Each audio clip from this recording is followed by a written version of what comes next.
All right, here we go. Welcome to another MBTI type interaction video. It's been quite a while. I'm of course Celebok, an ISTP, and I'm here with Joanna, who's an INFJ. And yeah, so welcome, Joanna. Thank you. All right, so yeah, I've actually kind of lost count of how many INFJs I've done hangouts with now. Probably I at least sorry, I think I've seen you do at least three, maybe four. four that I can think of. Okay. So yeah, so hey, I guess you're probably the fifth, unless I'm missing someone. Yeah, but yeah, so um, yeah, what is great is like I have never had like an INFJ hangout that where like I didn't like thoroughly enjoy the conversation. Oh, So that's cool. Yeah, because I've watched a lot of your videos, not all of them yet, but they're always very interesting. And me still being pretty new to the MBTI, it's been very informative. And okay. I see other people of my own personality type and see some of the nuances and differences. Hmm.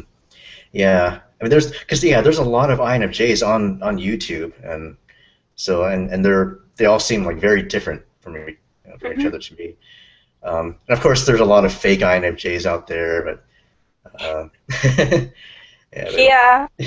We don't necessarily. We've kind of beat that one to death for a bit. So,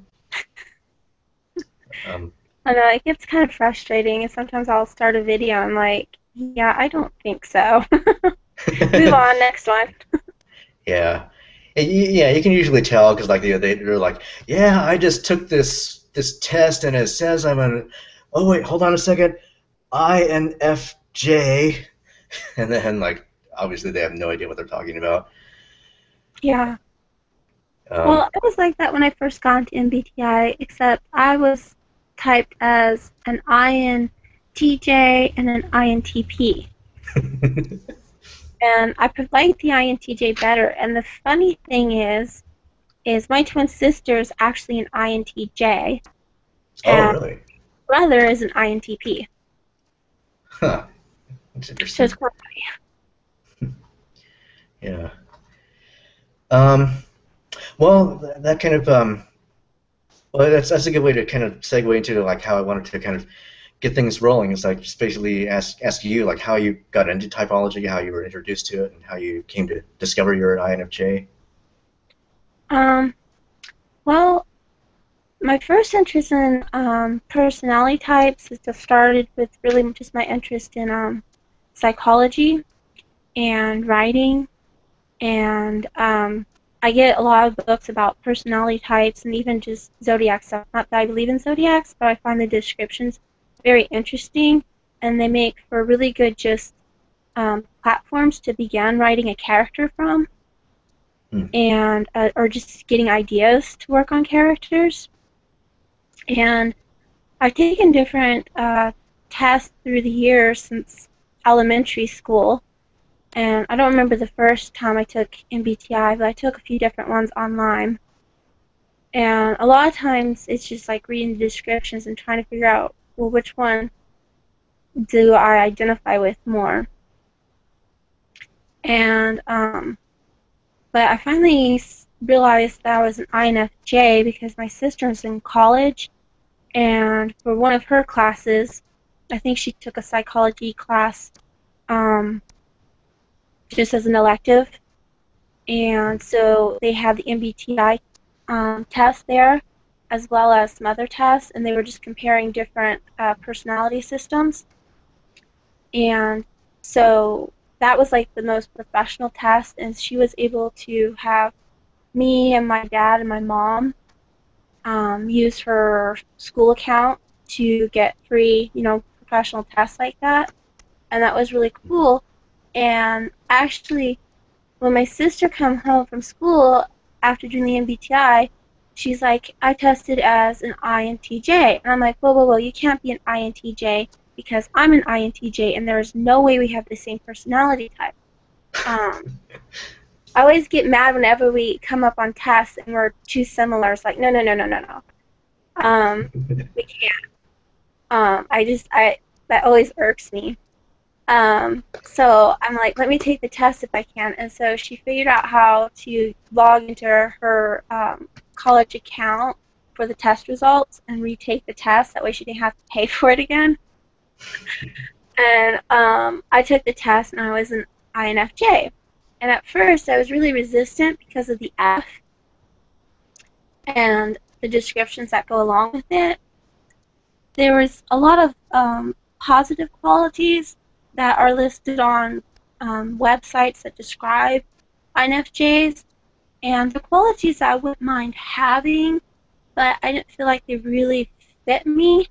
And then there were some negative traits I really didn't want to own up to. So it took me a while of watching YouTube videos, and actually there was Dr. Juice on YouTube. Oh yeah. Had some videos, and he compared different personality types. And when he did the video comparing the INFJ and the INTJ, I was like, oh wow, that really is me. Huh. And I'm like, okay, that makes sense. And then the more videos I watch, and sometimes I was a little hesitant because there are so many people who's like, I'm an INFJ and blah blah blah blah, and I'm like, wait a minute, you guys are really repeating the same stuff that's on these other websites that seem pretty bogus. So, I mean, there's certain like key phrases, like people just repeat them, and to me that's like a red flag right there. If you can't say it in your own words because it comes from your own experience, I doubt it's really you. Yeah. I think you're just following a script. You're just saying what you want to identify with. But there's other videos I found there that I thought, people really thinking about it and drawing from their own personal experiences and describing the INFJ or other personality types. I'm like, okay, this feels really genuine. So, yeah. I like other personality type tests. I don't know if are you like into socionics or anything else? Uh, no, not really. I mean, I know, I can identify like the socionics jargon. Like I can if people are talking about socionics, I can at least know what they're talking about. But like I generally tend to avoid those. Mm, okay. So, My sister had gotten a book on it. Are You My Type? Am I Yours? A long time ago, and that was again just for writing, and I found that kind of interesting. And then she had another one about Do What You Are. I think she probably got that one right after high school, and just looking at careers and things. And that's an MBTI one, but of course I didn't. Excuse me. For a long time, I didn't always understand what MBTI was or that system. I'm like, okay, there's these personality types and this system and that system, and I'm really bad with titles and names and keeping track with what system belonged with what name. So it's really just been like the past year and a half that I've started to get a grasp of MBTI. oh, okay. Um,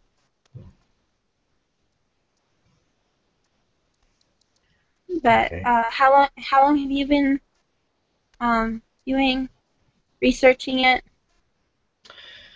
I guess about a year and a half now. Like, so Oh, no, 2.5 years. Oh, 2.5 years. Oh. time How flies. time flies. Yeah. Because I know.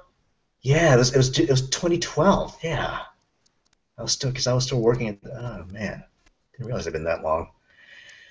Yeah, it was June of 2012 that I started. Yeah, I don't.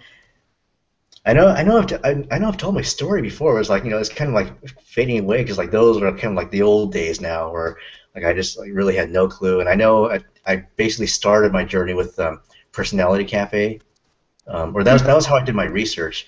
Um, it was actually some YouTube videos. Did you ever watch Pneumoceptor's videos? Um, I've heard you mention Numo Sector and in some of your other video chats, but I haven't seen any yeah, of them. yeah, it's kind of unfortunate she took her channel down.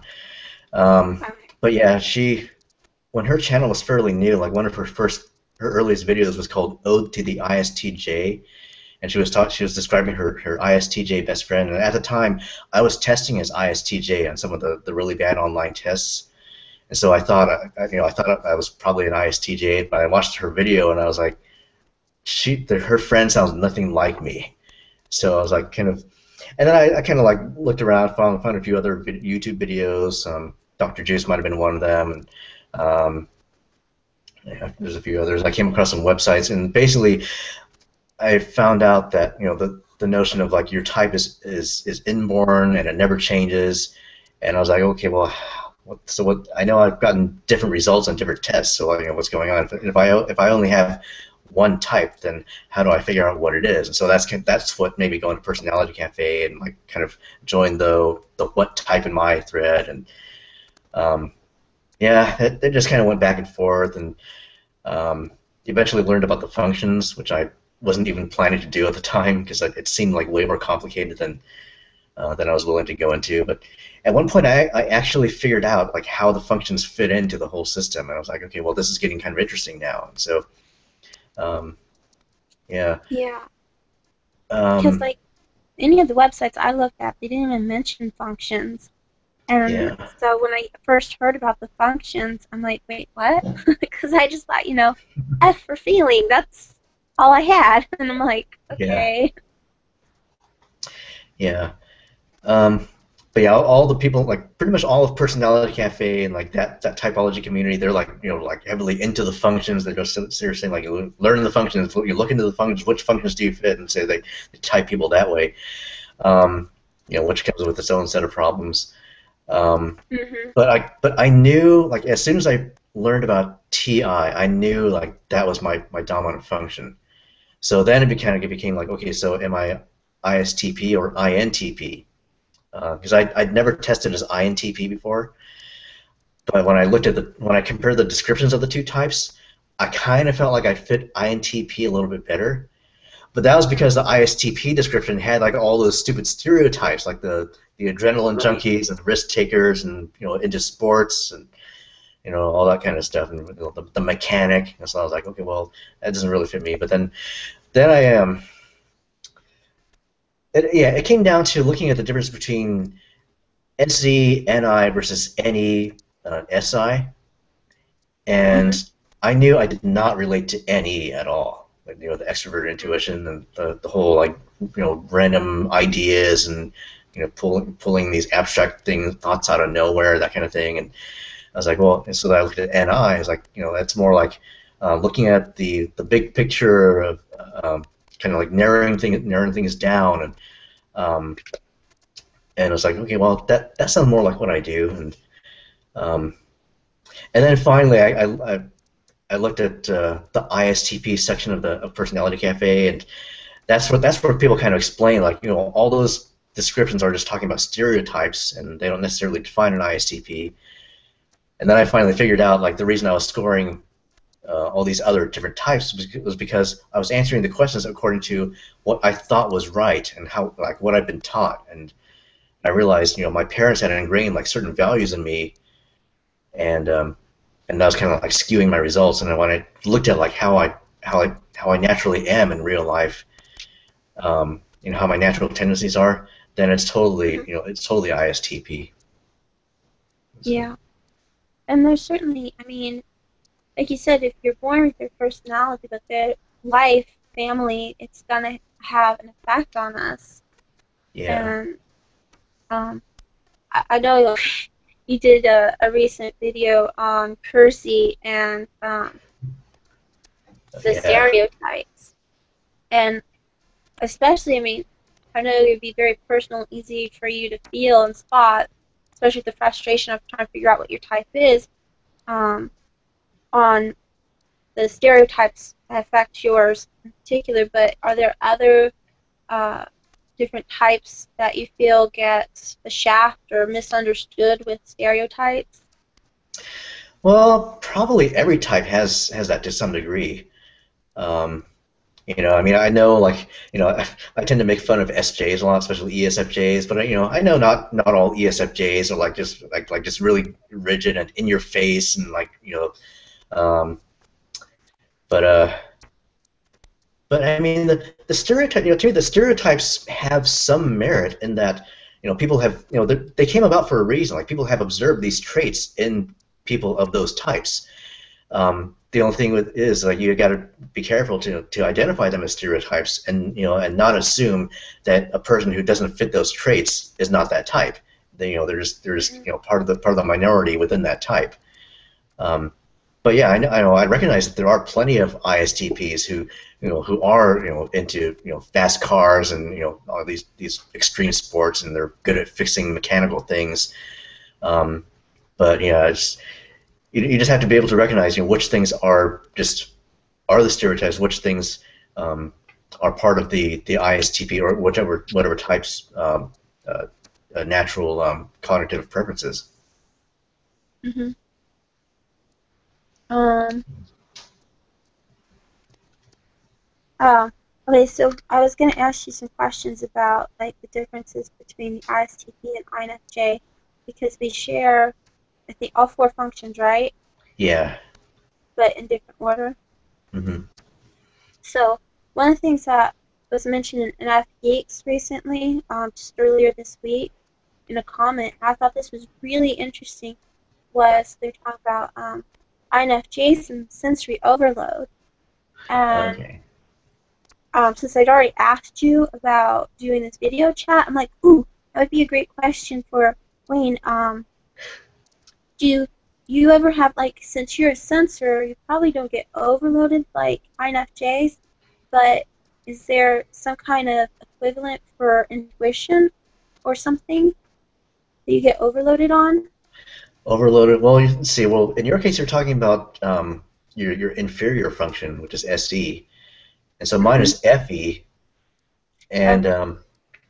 one of the one of the common stereotypes for ISTPs and their inferior FE is like these bursts of anger or rage, and I could somewhat relate to that, especially in my younger years, or if I was just like really overwhelmed, I would just like kind of go into this fit of rage and throw it like a temper tantrum and just kind of yell at everyone around me.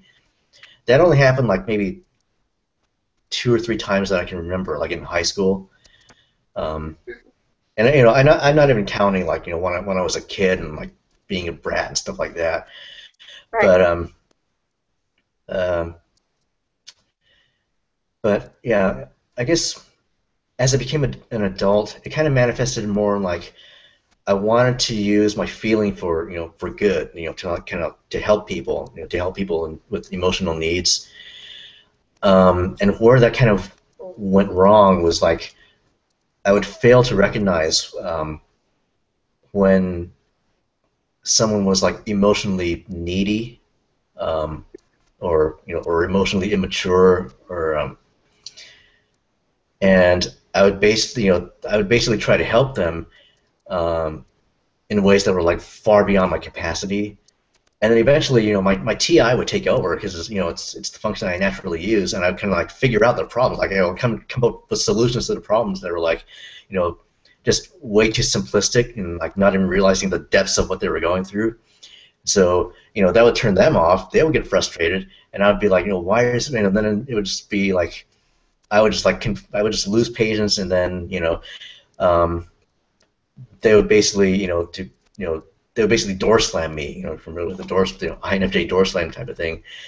I don't even know if they're INFJs or not, but um, Right. yeah, but but basically it's it just my desire to help people just kind of like eventually just um, kind of kind of ran me into the ground. I was like, I just kind of got frustrated with the whole thing, and just kind of like decided, I'm just not gonna do that anymore. I'm just gonna turn my feelings off. And so I become like this robot, and I would coincidentally around that time I was testing as INTJ, and I don't know if that's like a coincidence or if it's has anything to do with with any of that, um, but yeah, NI has never actually been like intuition has never really been that much of an issue, other than me not really trusting my intuition. Mm-hmm. But I've always enjoyed like just kind of random theorizing or having these random thoughts about stuff that's has like really nothing to do with anything. So that's kind of like why I've often tested on the border between S and N, because I would somewhat relate to what I thought was intuition. Mm-hmm. But really, it was more like intuition just to play around with and have fun. Like I've done a video called about the child function, where your tertiary function is often referred to as a child function, which is something you use when you're just kind of like not really taking things seriously, and that's kind of what introverted intuition has been for me. Just kind of forming theories and forming these abstract ideas, just for really no reason other than it's like I just kind of like I have some free time to myself, to my thoughts, and I just like kind of feel like thinking about just random stuff. Um, but when I actually want to take things seriously in the real world, that's when I use my top two functions, like TI and SE, and like deal with reality and like just figure things out logically. Yeah. So, do you ever get like overloaded though with other people's emotions? Um, I suppose I can be. I think, well, nowadays I just kind of like try to avoid that altogether. Oh. Um, and yeah, it's been kind of a journey as I've gotten older. And it just within the last like 2 or 3 years, um, has really been the first time that I've ever actually helped somebody with their problems, like in a way that's like appropriate to to my giftings, like being able to logically solve their problems. Mm-hmm. Like actually an ISFJ friend, um, I've actually been able to help, like, and she's actually appreciated my ability to look at her problems objectively and figure out like what's what she needs to focus on, what she doesn't need to focus on, and how she can simplify the problem and be able to eliminate stuff that she doesn't need to have in her life. Um, and up until then, it's people would approach me and just kind of like vent their problems to me, and they're not really looking for advice. And then that's kind of like where I would kind of when we're talking about being overloaded, it's like, well, if I can't, if people are not going to let me solve their problem, then it's like I just don't want to hear about it, because it's then it's like I get this flood of emotions just kind of dumped on me, and they're not going to let me do anything with them, and um, so I guess I can become overloaded, or more maybe overburdened is kind of more appropriate term. Yeah. Yeah. I got friends like I can listen to them talk and tell me their problems over and over again, and then they apologize because they're like, "Oh, I'm so sorry. I don't mean to be a burden to you." No, it's okay. I feel bad because I feel that you're not that you are hurting, and I can't do anything to take it away. But you can always come to me. I'll always listen. Um, Mhm. and I wish I could like solve the problems, but I have no idea how to solve it. All I can do is listen and Mhm. hurt with them. And Yeah, sometimes that's what they need is just somebody to listen. yeah. I mean, that's But I've been told that over and over again, but like usually I just don't have the patience to sit and. I've actually had talk about this briefly with another INFJ on the forums, and we kind of basically she was basically saying the same thing you did, where you know you you find it kind of a burden to to listen to them vent their problems, but it's kind of like for a different reason between INFJ and ISTP, because like you were saying you have a natural desire to listen to them, but it does get frustrating when they're not doing anything to to help their own situation. Whereas in my case, it's it's natural for me to just want to solve the problem, and Right. it's draining for me to listen to them. And so for me, it's only worth it to listen if I'm going to be able to solve the problem. Right. Well, to me, it's like I want to hurt. I want to help and solve whatever's hurting them, and you know, I don't know. The words just like as you were talking, I was thinking of words, and they're gone now. But yeah, I understand. It's like you coming from the TI and the thinking aspect of it, so the problem solving, and me, I'm coming more from like FE and the feeling. I'm willing to feel with them what they feel, Hmm. and I just want to take away the problem, not from the practical aspect of, oh, problem solved, but just take the hurt away. Yeah. That you just basically want them to be better off and not hurting anymore. Right. Whereas for me, it's more like it's a problem. I want to solve it. Right.